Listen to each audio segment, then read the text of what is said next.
जय हिंद बच्चों। अध्याय 2 बहुपद का अब हम देखते हैं प्रश्नावली 2.2 के प्रश्नों को। तो पहला क्वेश्चन बोल रहा है कि निम्न द्विघात बहुपदों के शून्यक ज्ञात कीजिए और शून्यकों तथा गुणांकों के बीच के संबंध की सत्यता की जांच कीजिए। ठीक है, तो जैसे हम उदाहरणों को हल किए हैं उसी प्रकार से हम इसको भी हल करेंगे। तो चलिए हम इनके हल देखते हैं। तो हमारा जो फर्स्ट नंबर का जो कहना चाहिए कि जो हमारा बहुपद है, ठीक है ना, तो बहुपद को क्या लिखेंगे, यहाँ पी एक्स लिखेंगे। तो पी एक्स इक्वल यहाँ है x square minus 2x minus 8। ठीक है, हमने इसको यहाँ पास नोट कर लिया। अब चलिए हम इसको हल करना प्रारंभ करते हैं। तो सबसे पहले हम इसके सामान्य रूप से कर देते हैं इसकी तुलना। तो देखिए हमें a बराबर कितना मिलेगा, 1, क्योंकि इसका एक्स स्क्वायर का गुणांक कितना है, 1 है। इसके बाद b का तो x का गुणांक कितना है, -2 है, तो b की वैल्यू कितनी आएगी, -2। और बताइए c का गुणांक कितना है, तो c का गुणांक है -8। तो यहाँ कितना लिख देना होगा हमको, -8। अब चलिए इसका हमें करना है गुणनखंड। तो गुणनखंड करने के लिए यहाँ हमने लिखा x square minus 2x minus 8। ठीक है, सबसे पहले a और c का गुणा करते हैं। तो a इंटू सी यदि हम करते हैं तो a की वैल्यू 1 इंटू सी की वैल्यू -8, तो कितना आएगा, -8 आएगा। b क्या है हमारा, -2 है, इसको दो भागों में तोड़ते हैं। जोड़ने घटाने पे कितना आना चाहिए, -2 आना चाहिए। गुणा करने पे कितना आना चाहिए, -8 आना चाहिए। तो देखो हमको पता है क्या होता है, 4 दूना 8 होता है ना, 4 दूना 8। तो देखो एक को हम बड़े वाले मान को माइनस कर देंगे क्योंकि b की वैल्यू माइनस में है, और इसको प्लस में कर देंगे क्योंकि जब हम इसको जोड़े घटाएं तो कितना आए, -2। और जब -4 का गुणा 2 से करेंगे तो देखो माइनस प्लस माइनस, और 4 दूना कितना होता है, 8 होता है। तो यहाँ पास इस प्रकार से मान प्राप्त हो जाएगा। यहाँ इक्वल का चिन्ह लगा देंगे। तो देखो हमें -4 और 2 मिला है, तो ये हमारा हो जाएगा x square minus 4x plus 2x minus का 8। इस प्रकार से हम इसको यहाँ लिख देंगे।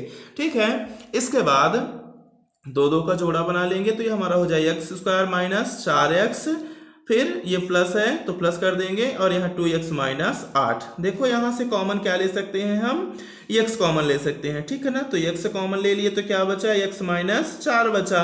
यहाँ से क्या कॉमन ले सकते हैं, प्लस का 2 कॉमन ले सकते हैं। 2 कॉमन में आ गया तो यहाँ x बचा, और 2 चौको 8, तो यहाँ क्या बचा, -4। ठीक है, अब यहाँ से हमने कॉमन लिया x माइनस 4 लिया, यहाँ से क्या कॉमन लिया, x प्लस 2 लिया।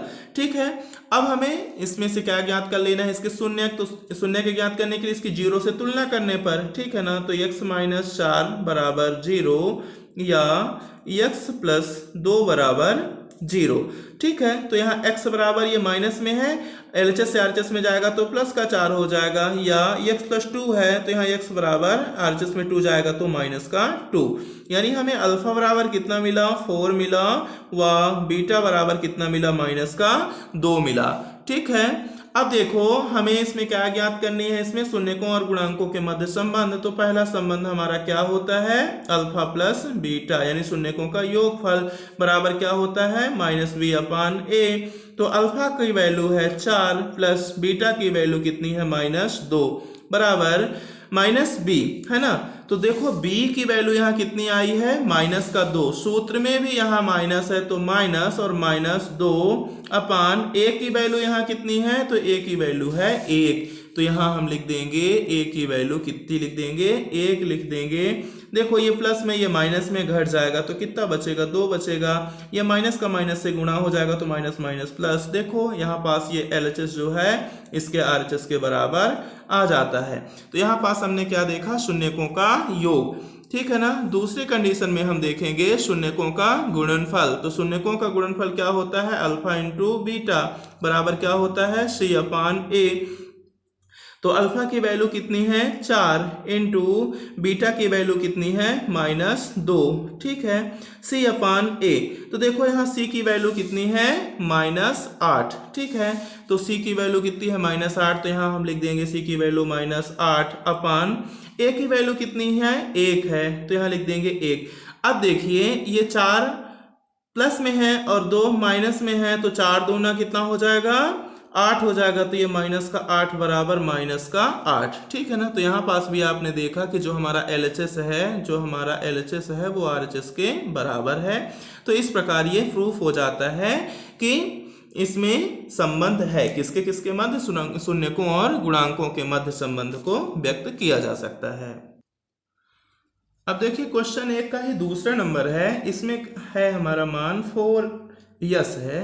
चलिए हम इसको PS करके लिख लेते हैं। तो PS बराबर है यहाँ 4s square minus 4s plus का 1। चलिए सामान्य रूप से तुलना करेंगे तो a बराबर हमें क्या मिल जाएगा, 4 मिल जाएगा, b बराबर कितना मिल जाएगा, -4 मिल जाएगा, और c बराबर कितना मिल जाएगा, 1 मिल जाएगा। तो इन सारी वैल्यूज को हमने यहाँ लिख लिया, ठीक है। अब इसका चलिए गुणनखंड कर देते हैं। तो देखो ये 4s square minus 4s plus 1, सबसे पहले a और c का आपस में गुणा, यहाँ इक्वल का चिन्ह, यहाँ भी इक्वल का चिन्ह आगे भी लगाएंगे, ये सब सिमिलर होना चाहिए, व्यवस्थित करना है। देखो 4 का गुणा 1 से होगा, तो 4 इंटू 1, 4 एकम 4, यानी हमारी जो AC की वैल्यू आई वो कितनी आई, 4 आई। हमारी जो B की वैल्यू है वो कितनी है, -4, इसको दो भागों में बांटो, -2 को या -4 को, तो 2 दूना 4, ठीक है ना। दोनों को माइनस माइनस में कर देंगे, तो जब इनको आपस में जोड़ेंगे तो -4 आएगा, और जब -2 का गुणा -2 से होगा तो माइनस माइनस प्लस, और 2 दूना 4, इस प्रकार से हमें प्राप्त हो जाएगा। तो इसको हम लिख देंगे 4s square minus 2s plus का 1, ठीक है। अब देखो यहाँ इनका जोड़ा बन गया, यहाँ से जब कॉमन लेंगे तो यहाँ कॉमन हमको क्या मिल जाएगा, 2s। जब 2s कॉमन आ गया तो यहाँ कितना बचा, 2s, और यहाँ माइनस का 2s कॉमन में आ गया तो माइनस का 1, ठीक है। यहाँ -1 कॉमन है, जब कुछ कॉमन है तो माइनस का 1 कॉमन, तो यहाँ क्या बचा, 2s, और देखो माइनस प्लस माइनस, और माइनस का क्या हो गया, 1 हो गया। इसके बाद आगे यहाँ ये हमारा 2s माइनस 1, क्योंकि दो जगह था कॉमन ले लिए, और यहाँ भी आया 2s माइनस 1। अब इसके शून्यक है, तुलना कर लेते हैं। तो यहाँ लिखेंगे 2s माइनस 1 बराबर 0 या 2s माइनस 1 बराबर 0। देखो यहाँ हमें s बराबर, देखो ये प्लस में है तो पहले इधर जाएगा, माइनस में है तो इधर जाएगा तो प्लस में, और ये 2 यहाँ इंटू में है तो यहाँ जाएगा तो बटे में, तो 1/2 मिल जाएगा। और यहाँ भी s बराबर हमें कितना मिल जाएगा, 1/2 ही मिल जाएगा। तो यहाँ अल्फा की जो वैल्यू आई वो कितनी आई, 1/2 आई, व यहाँ बीटा की जो वैल्यू आई वो भी 1/2 आई। अब चलिए हम इसमें संबंध व्यक्त कर लेते हैं। तो हमारा जो पहला संबंध होता है वो क्या होता है, शून्यकों का योगफल। तो शून्य कौन कौन से होते हैं, अल्फा प्लस बीटा बराबर क्या होता है, -b/a, ठीक है। तो देखो यहाँ अल्फा की वैल्यू 1/2 धन बीटा की वैल्यू भी 1/2 बराबर माइनस का चिन्ह है सूत्र से, और b की वैल्यू हमारी है एक ठो -4, है ना। तो यहाँ पास लिख देंगे -4 अपान a की वैल्यू कितनी है, 4, तो यहाँ लिख देंगे 4। देखो यहाँ पास इसके हर क्या है, हमारे समान है, तो यहाँ पास 2 ही आ जाएगा, और ऊपर की भी जो वैल्यू है उनका आपस में जुड़ जाएगा, तो 1 धन 1 कितना आ जाएगा, 2 आ जाएगा। तो यहाँ कितना आ गया, 2/2 आ गया। ये माइनस माइनस का गुणा हो गया, प्लस में आ गया तो 4/4। देखो 4 एकम 4, 4 एकम 4, 2 एकम 2, 2 एकम 2, पूरा कट गया।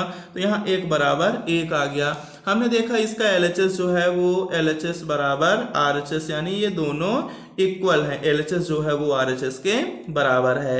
दूसरे नंबर पे हम क्या देखेंगे, अल्फा इंटू बीटा, यानी शून्यकों का गुणनफल। तो शून्यकों का गुणनफल बराबर क्या होता है, c/a, ठीक है ना। अल्फा की वैल्यू कितनी है, 1/2 गुणे बीटा की वैल्यू कितनी है, 1/2। यहाँ c की वैल्यू कितनी है, 1 आई है, आप देख करके लिख लोगे, और a की वैल्यू भी कितनी आई है, 4 आई है, तो यहाँ 4 लिख लेंगे। देखिए 1 1 कम 1, अंश का अंश से गुणा, हर का हर से गुणा, p का p से गुणा, q का q से गुणा, ये भी कह सकते हैं 2 दूना 4 इक्वल 1/4। देखो यहाँ भी LHS बराबर RHS, ठीक है ना, ये दोनों भी इक्वल है, ठीक है।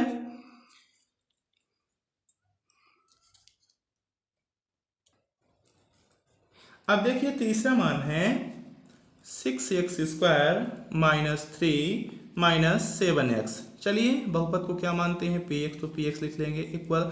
देखिए यहाँ ये क्या है ना कि कहना चाहिए कि समंजित नहीं है, यह व्यवस्थित क्रम में नहीं है। तो जो इसकी बहुपद की घातें होती हैं ना, हमेशा घटते क्रम में रहती हैं। तो चलिए इसको घटते क्रम में कर देते हैं। तो ये हमारा हो जाएगा 6x square minus 7x minus का हो जाएगा 3। सबसे पहले हमको क्या करना होता है, इसका समान रूप से तुलना करके ए की वैल्यू 6, बी की वैल्यू -7 और सी की वैल्यू -3 लिख देना है। अब ए और सी का आपस में गुणा, ए इंटू सी है ना, तो ए की वैल्यू 6 और सी की वैल्यू -3, तो प्लस माइनस माइनस 18, यानी ए सी की वैल्यू कितनी आई -18। अब देखो बी की वैल्यू कितनी है -7 है ना। अब बी को क्या करना है, दो भागों में बांटना है, ठीक है। तो देखो हमको पता है कि कितना होता है, 9 दूना 18 होता है, 9 गुणा 2, ठीक है ना। ये इसका गुणनखंड कर लेंगे, किसका गुणनखंड, 18 का गुणनखंड कर लेंगे, तो ये 9 दूना 18, ठीक है।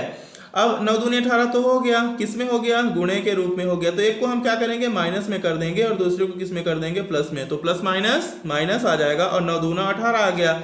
अब देखो -9 + 2 करेंगे, ये प्लस माइनस में है तो घट जाएगा, तो माइनस का कितना आ जाएगा, 7 आ जाएगा। चलो इसको रख देते हैं यहाँ उठा करके सीधा, तो ये देखो हमारा हो जाएगा 6x², कितना हुआ -9x, और क्या मिला है, 2 मिला है, तो +2x -3, ठीक है। यहाँ ये 2, यहाँ ये 2, चलिए इनमें से कॉमन निकाल लेते हैं। देखो x दोनों में है तो x कॉमन, 3 दूना 6, 3 त्रिकाई 9, तो यहाँ कितना कॉमन है, 3x कॉमन है, तो 3 दूना 6 आ गया, ठीक है ना, 2x आ गया यहाँ।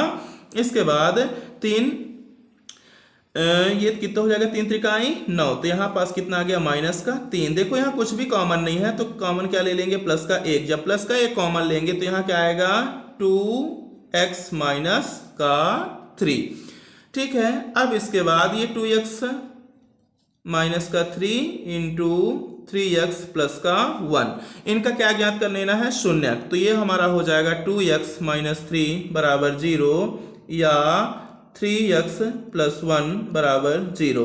देखो इसको जब हम भेजेंगे तो ये हो जाएगा 2x = 3 या यहाँ भी आ जाएगा 3x = 1, तो यहाँ x बराबर हमको मिलेगा 3/2 और यहाँ मिलेगा हमको x = 1/3, ठीक है।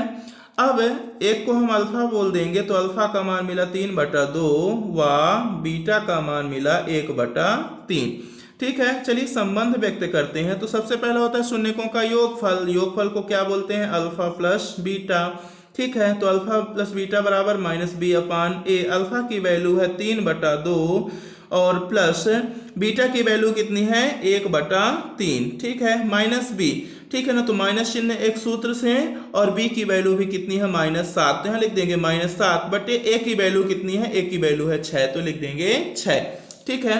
आगे इनका योग कर देते हैं, इसका जो हमारा एलसीएम आएगा 3 और 2 का, तो 3 दूना 6 आ जाएगा, ठीक है। अब 2 से 6 का भाग करेंगे तो 2 तिहाई 6, तो 3 का गुणा 3 से, तो 3 त्रिकाई 9, प्लस 3 का भाग 6 से कर देंगे जब हम, तो 3 का भाग 6 से करेंगे, 3 दूना 6, 2 आया, 2 का गुणा किससे कर देंगे हम, 2 का गुणा 1 से, तो 2 1 कम 2 आ जाएगा यहाँ। अब इसके बाद आगे चलते हैं, तो देखिए यहाँ पास हमारा ये क्या हुआ, यहाँ थोड़ा मिस्टेक हो गया, हमसे त्रुटि हो गई शायद। यहाँ देखिए ये प्लस में था तो यहाँ -1 होगा, तो ये माइनस में वैल्यू आएगी, ये वाली वैल्यू माइनस में आएगी, तो यहाँ का ये जो होगा ये माइनस होगा, ठीक है। सुधार लेंगे थोड़ा सा। अब देखिए ये प्लस में है और ये माइनस में है, यहाँ ये माइनस का गुणा 7/6 आ गया, तो ये घट जाएगा, 9 में 2 घट जाएगा, तो 7/6 = 7/6। तो यहाँ पास भी हमने देखा कि जो हमारा LHS है वो RHS के बराबर है, ठीक है। इस प्रकार से ये भी हमारा प्रूफ हो जाता है, हम संबंधता को यहाँ दर्शा सकते हैं।